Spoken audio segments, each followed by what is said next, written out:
you. Yes, you. Welcome to the You're Not Getting Any Younger podcast, a podcast for people who want to disrupt their lives for a good reason, to make it count. I'm your host, Jen Glantz, and every week I'll drop a new episode with stories from real people just like you, who woke up one morning and decided to make big changes, starting with small things. We'll cover topics like entrepreneurship, love, failure, and self-care. Hey, you're not getting any younger, so let's make this an adventure. Ready?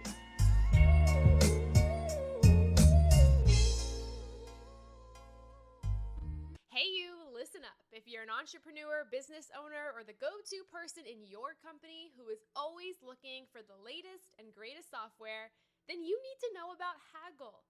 Haggle makes buying software easier. Get this. You share the details about what kind of software you're looking for, whether it's an email automation platform or a cybersecurity program, and the software vendors come to you with a personalized proposal. Everyone could use time back in their day, and finding the right software vendor to support your business can eat up an entire afternoon. Not if you use Haggle. Head to gohaggle.io and test out their beta version for free. That's gohaggle.io. Want to chat with me about how to start a business, fix up your personal brand, or even make a big shift in how you're living your life? You could now book me, yes, me, to get advice tailored to your personalized situations and questions. Just click the link in our show note or go to book.me/Jen Glantz. That's bookk.me/Jen Glantz. Or go ahead and start monetizing your own expertise using the Book Me platform. It literally takes less than 30 seconds to set up a link, plus it's completely free. Just head to bookk.me/Jen Glantz. That's bookk.me/Jen Glantz. Hey, any youngers, it's me, your host, Jen Glantz, back with another episode of the You're Not Getting Any Younger podcast.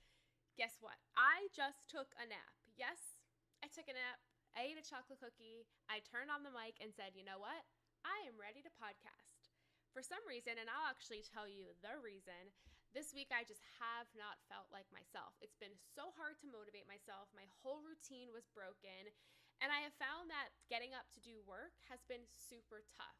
Now, you can listen to all the gurus out there who will tell you, meditate, free your mind, go for a walk, whatever it is. And I'm sure that's good advice. But there are some days and some weeks where you don't need other people's advice. You just need to do what feels right for you.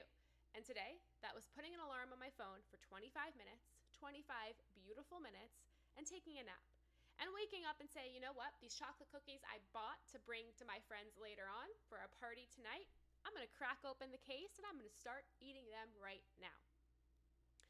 Why I've been feeling this way is because this past weekend, I took my friend for her birthday to this really cool experience they have in New York City. They have it other places too, where you just smash things. Like you go into a room for 20 minutes, there's old printers, there's glasses, there's like all this old stuff. And you take hammers and you take baseball bats and sledgehammers and you just bash every single thing you can in that room. And it's so fun because you get a lot of anger out and emotion and stress out. I don't know what it was about me that day, but I came to the table with so much anger and frustration that I took that sledgehammer and I was just bashing things like crazy. And I left there and I felt great. I took a deep breath. I went home. I lived my life. The next day, I woke up and had the worst pain in my lower back. The left side of my back, I couldn't move. I was home by myself, and when the pain kicked in around 5 p.m., I had to hurl over on the floor. I've never felt anything like this. I almost had to go to the hospital because I couldn't move. I couldn't sleep. I couldn't sit on the couch. It was so uncomfortable. And it was from all of the twisting that I did with the sledgehammer, just banging random things.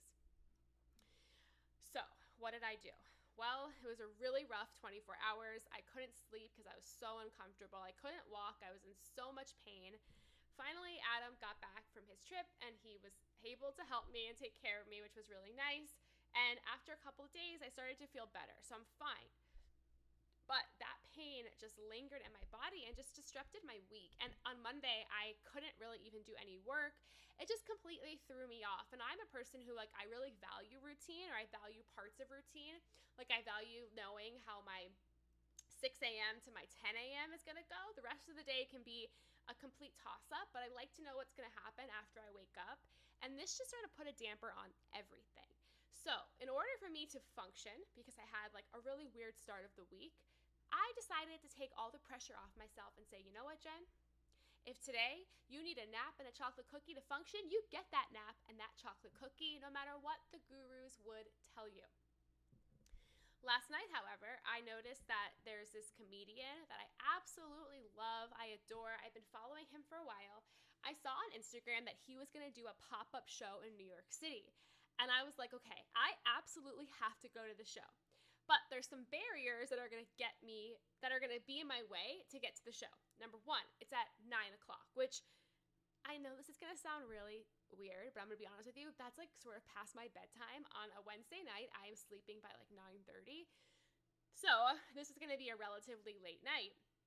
Number two is Goofy can't be by herself for more than like an hour or two. So for Adam and I to go to the show, we were going to have to find a babysitter to hire with only a couple hours to spare.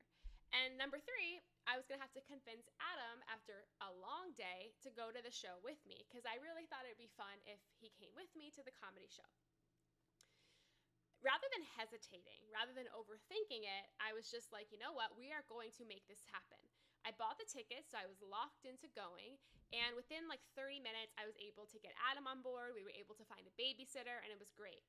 However, I noticed that the show was going to be super, super small. Like, there was only going to be a room of like 15 people. So I was going to be super up close and personal with this comedian, which meant there was like a 75% chance that the comedian and I would meet. And this is a person, by the way, he's not just a comedian. He's somebody who, I was going through like a really tough time last year, got me through that tough time. I listened to every single episode. He's got a podcast too. I listened to every single podcast episode he's ever put out. I still listen to him pretty much every single day to get to just be happy and feel good. I really adore this person. He's probably like top 5 famous people that I would ever want to meet.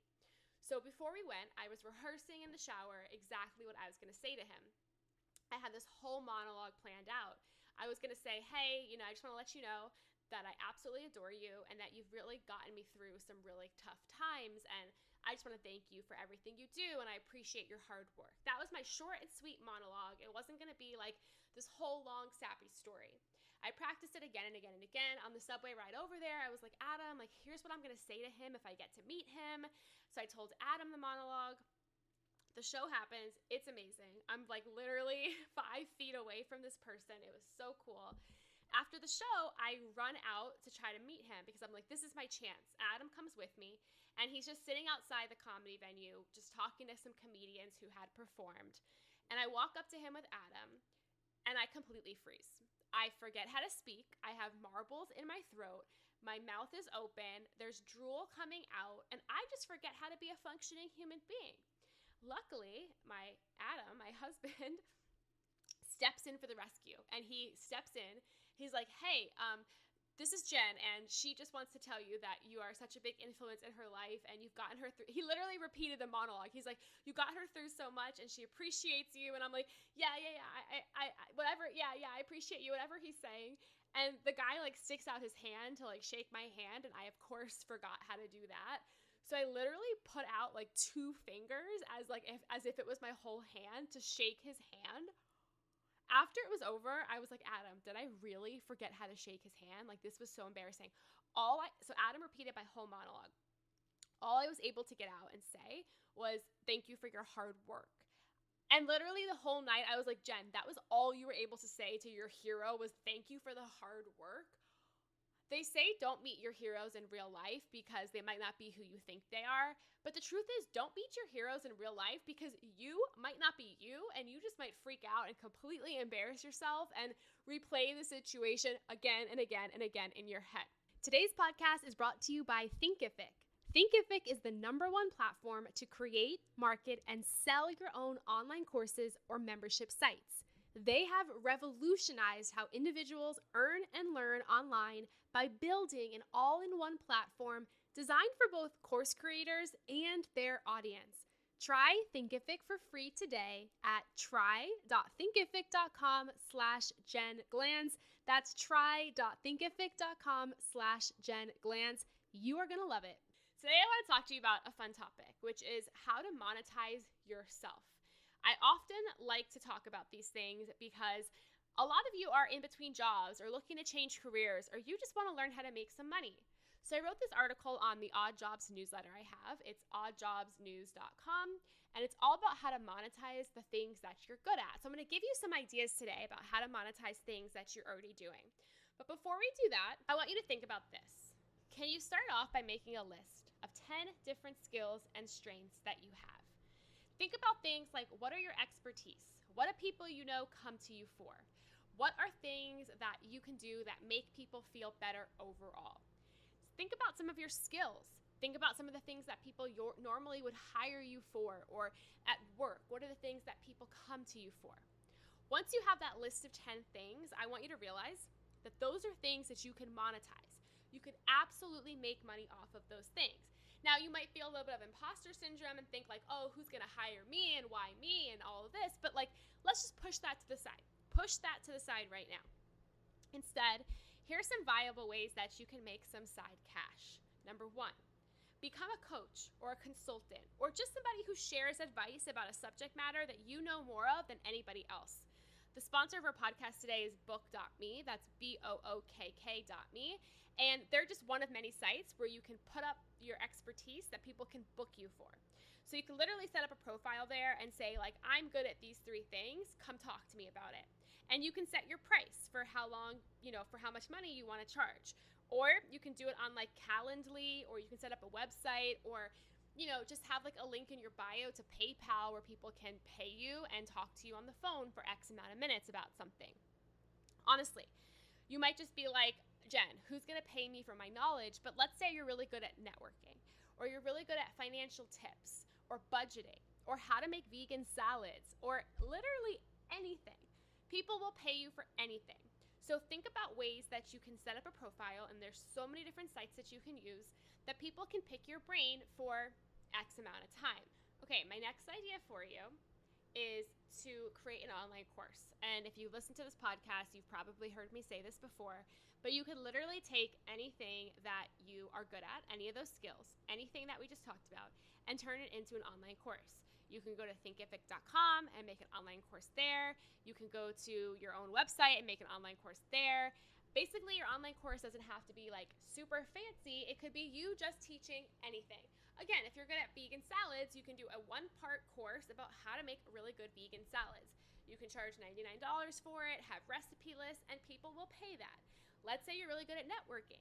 You can create a course of how to network at a conference. You can charge $200 for it, and people will really take it because they want to learn how to get better at networking at conferences.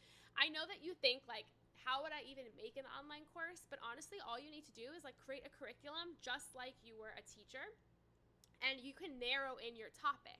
Rather than how to be a good networker, you can say how to network at a friend's birthday party. That can be one course. Like, there's just so many options in the course space, and the cool part about starting a course is that it's passive income. So once you have the course and you create the course, then it just sells all the time and you have money coming in. So think about it. What kind of thing out there could you make an online course for? Next, freelance work. Based on those skills you have, based on the things you're good at, you could become a freelancer. One of the best things I did when I was laid off was some freelance work. If you have a skill that a business or brand need help with, you can set a profile up on freelancing sites and see if any work comes in. So it's almost just like creating a profile and then seeing what people need from you.